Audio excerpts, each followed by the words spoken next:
হ্যাঁ, আজকে কিছু শর্ট আমল শিখিয়ে দেব, যে আমলটা করলে মানে অল্প আমল বেশি সওয়াব পাওয়া যায়, এরকম কিছু শিখাবো।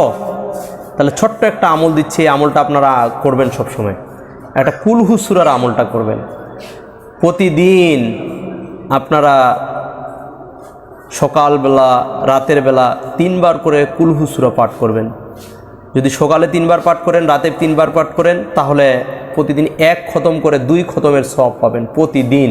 শর্ট আমল, অল্প আমল, অল্প একটু কাজ করবেন, বেশি সওয়াব পাবেন। অল্প একটু কাজ, অধিক সওয়াব। ঠিক আছে না? এটা একটা বোনাসের মতো। আল্লাহ পাকের হাবিব বলেন, তোমরা বেশি বেশি করে কুলহু সূরা পাঠ করো, কারণ কুলহু সূরাতে অনেক বরকত রয়েছে। আরেকটা আমল হচ্ছে, কুলহু সূরা যদি কেউ 10 বার পাঠ করে, আল্লাহ পাক রব্বুল আলামিন তার জন্য জান্নাত নির্ধারণ করে দেন, জান্নাতে একটা ঘর তৈরি করেন। কুলহু সূরার আমলটা ইনশাল্লাহ করবো তো বেশি বেশি করে, প্রতিদিন করব, কোনো দিন যেন ভুলে না যায়।